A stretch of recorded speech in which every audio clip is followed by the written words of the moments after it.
Salut Jean-Marc, salut Vilain Pabot, ça va? Et alors on y est de nouveau, les gars. Le café, les directs, le confinement, les emmerdements. Tiens, veux toi des conneries? Salut Franck. Bonjour poulet, ouais, bisous. Salut Eric. Eric Chabot aussi. Hello copain. Bon, alors voilà, on peut pas bosser les guides moniteurs de pêche, on fait pas et même café que dans le dernier là, mais oui, tu vois, c'est raccord, c'est pour ça Julien que j'ai fait ça.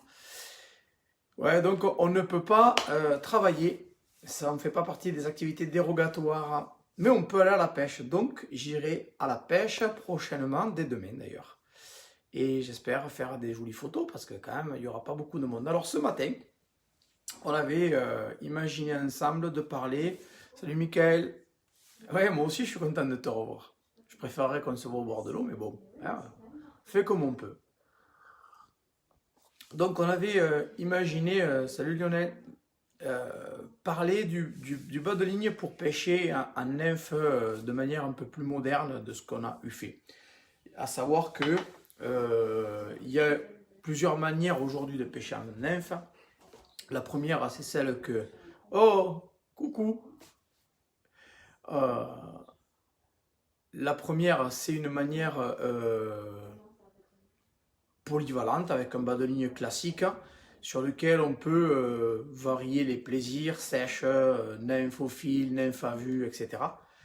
Et aujourd'hui, avec l'apport de matériaux modernes, comme ce genre de canne là, ça c'est la 10 pieds 4, soit 2-3, qui a été développée vraiment pour pêcher très très très léger. On peut aujourd'hui affiner le montage contre un des paramètres mécaniques qui freine le fonctionnement d'une dérive de la pêche à nymphe, à savoir le poids du matériel. C'est-à-dire que si le bas de ligne et la soie sont lourds, ils tombent verticalement devant la canne, et en tombant verticalement devant la canne, bien, ça freine l'immersion des nymphes, ou ça la retarde, ou ça la fait même draguer si on a des soies un peu lourdes. Donc pour ce genre de matériel, aujourd'hui on a conçu des soies parallèles, hein, qui ont toujours existé, mais aujourd'hui elles sont en matière synthétique, ce qui facilite quand même vachement l'utilisation et surtout l'entretien.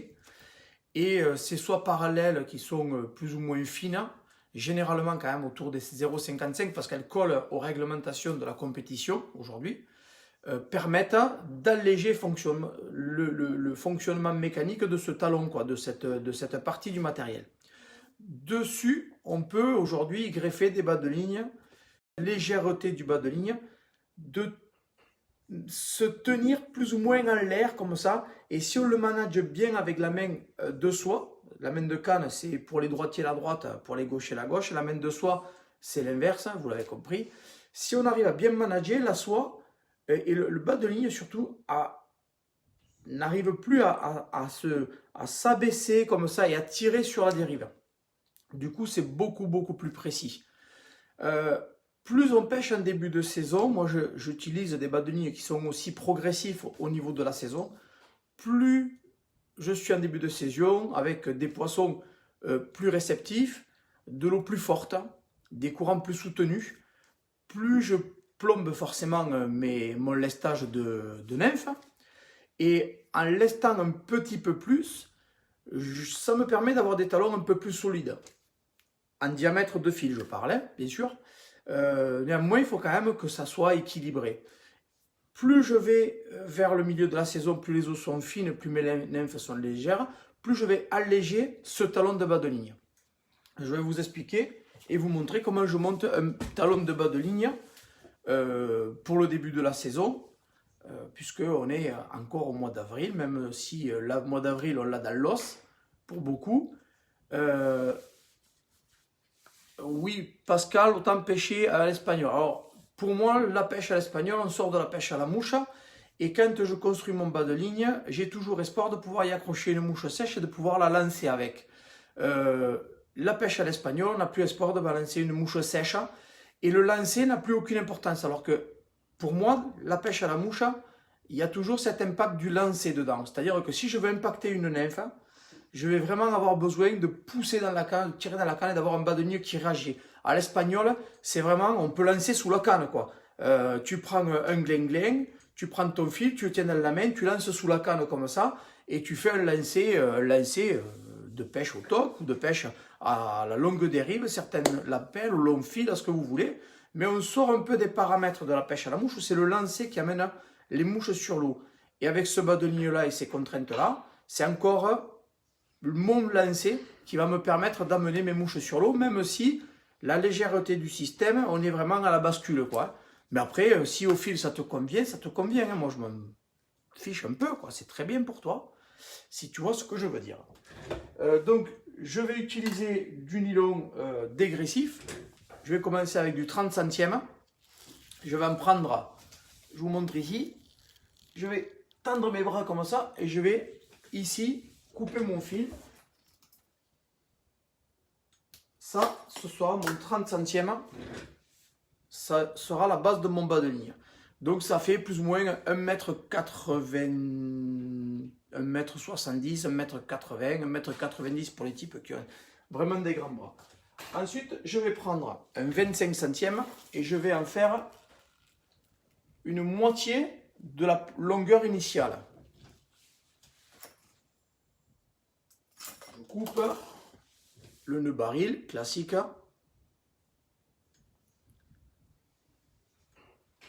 Je ne vous explique pas comment on fait un nœud baril. Vous savez tous le faire. D'autant plus que sur ma chaîne YouTube, vous avez des tutos qui vous expliquent la conception d'un nœud baril. Donc, là, mon nœud baril est fait. On le voit, il est pas mal là. Donc là, j'ai mes deux bracelets. Et ici, j'ai une bracelet. Je vais prendre 30 et 25 centièmes. Je vais prendre du 20. Et je vais faire un demi-bras de 20. Alors c'est un bas de ligne qui est directement inspiré des bas de ligne de la pêche du style italien. Bien vu, mouche de Bretagne. C'est exactement ça qui m'a inspiré quand j'ai monté ce bas de ligne.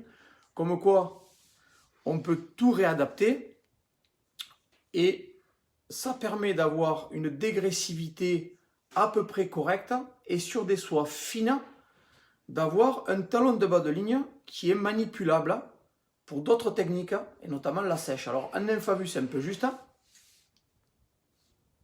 mais pour la sèche, ça fait encore le job. Alors, on n'optimise pas comme avec un bas de ligne dégressif classique, mais quand même, ça peut rendre le service. Une fois que j'ai ce talon transparent, donc, enfin bleu, puisque j'utilise du Aliox, en ici 30, 25, 20. C'est un bas de ligne de début de saison, hein, vous vous souvenez. Hein. Je vais y mettre un premier morceau de fil fluo bicolore en 20 centièmes aussi. Donc là, je vais prendre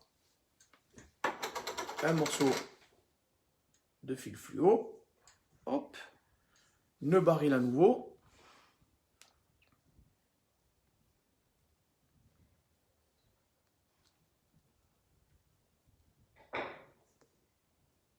Et ce fil fluo va me servir de premier témoin. De premier témoin, on le voit bien. Je vais le couper, je vais y en mettre un bon 30 cm, on va dire. Ce talon-là, ici, il est quasiment fini. Et on a, si on ouvre les bras, deux fois 1,70 quoi, 1,80. Les soirées avec Yannick Florent. Salut Florent. Lui, il est en Australie, Florent. Il nous suit depuis l'Australie, c'est cool. Donc, on a deux fois 1,70, 1,80. C'est la première partie. À ce niveau-là, je vais y mettre un morceau de 18 centièmes, transparent ce coup-ci, de à peu près 60 cm. Là, je vais faire un nœud du chirurgien, plus classique, ici, et plus rapide à faire. Le nœud du chirurgien qui lui aussi est en descriptif sur ma chaîne YouTube, vous pouvez le retrouver. Donc, je pêche avec ce bâtonnier depuis l'ouverture et je trouve ça plus agréable qu'à l'espagnol pour la propulsion des nymphes. Je suis assez d'accord avec toi. Donc là, on est en 20 fluo, 18 transparent, un morceau de 15 de bicolore, pareil, une trentaine de centimètres.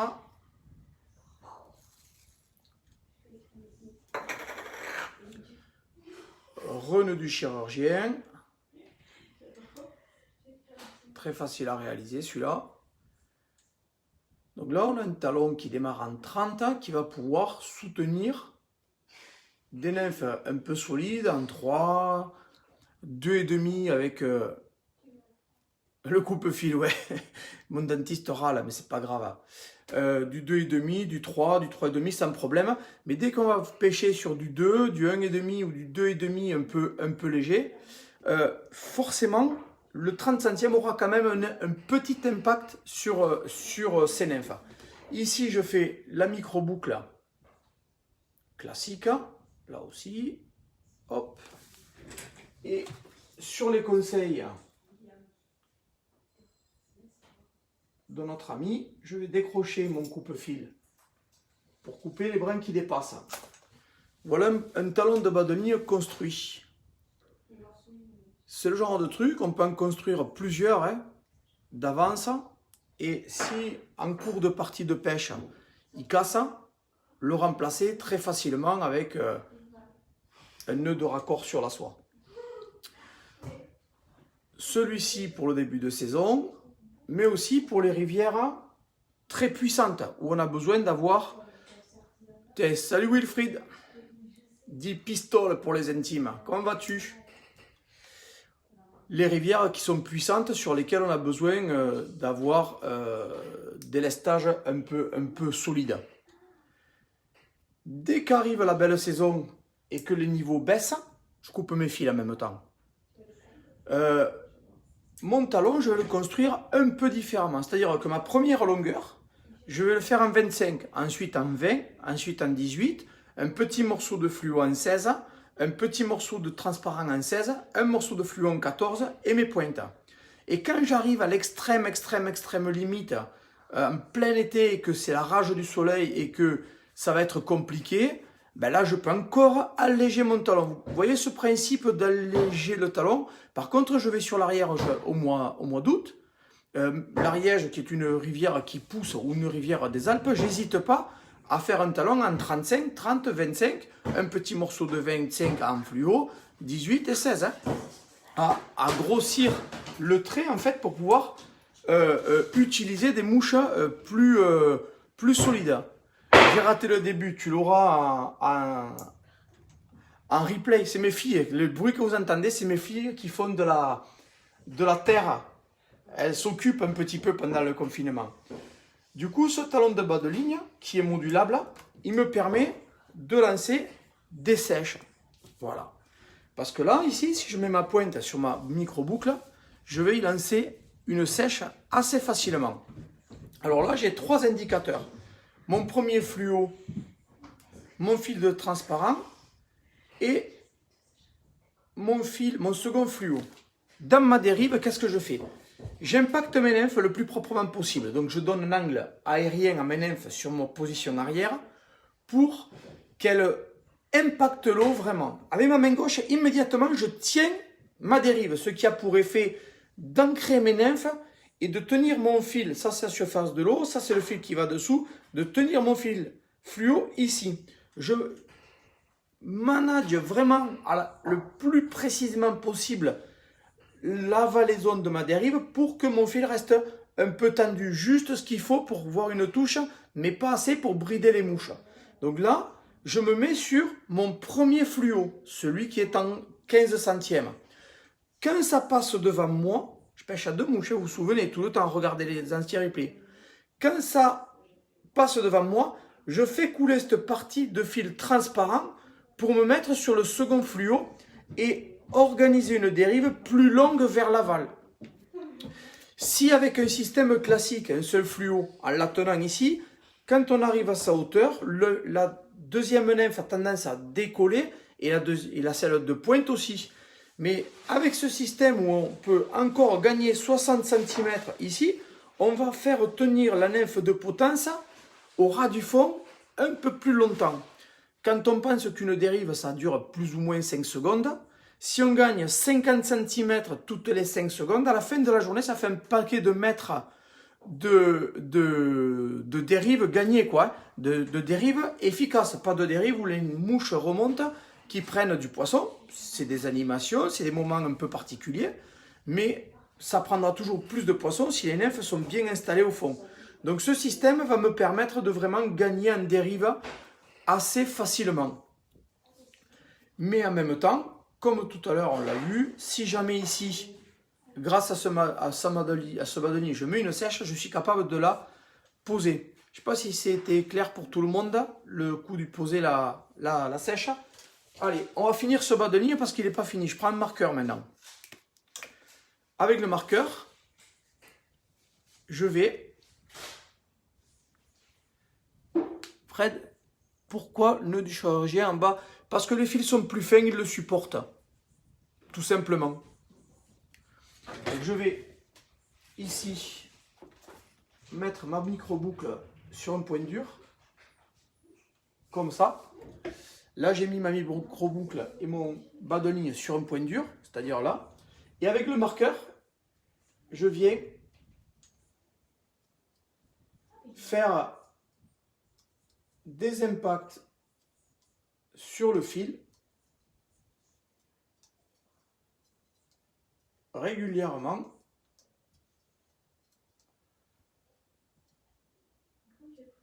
pour qu'il soit zébré. Sur mon fil blanc aussi, je mets des petits impacts avec le marqueur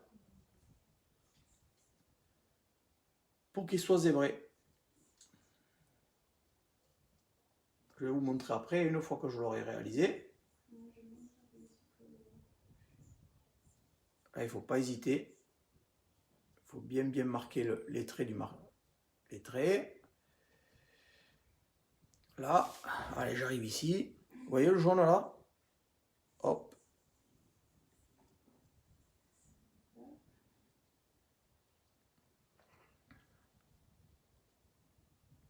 J'ai fait des traits. Alors ces traits vont me permettre d'encore mieux voir le fil. Ça le strie, même le transparent, je l'ai strié. Et on a, dans nos panoplies de pêche aujourd'hui, ceci, des graisses fluo. Si je pose de la graisse fluo, par exemple jaune, sur les stries, elles vont apparaître, ça le marque et ça permet de vraiment bien voir le fil. Le orange, ça fait pareil. Et le blanc, parce qu'il y a un blanc de stick fluo, je le mets sur le fil transparent. Et là, le fil transparent, il est bien plus marqué aussi. Du coup, j'ai vraiment un indicateur qui est performant. Et ces 3 hauteurs que je fais, que j'utilise progressivement, l'une après l'autre au bord de l'eau, c'est-à-dire je m'installe sur mon début de dérive avec le fil le plus fin. Ensuite, je viens faire couler mon fil transparent pour me mettre sur le second fil fluo et je conduis ma dérive comme ça.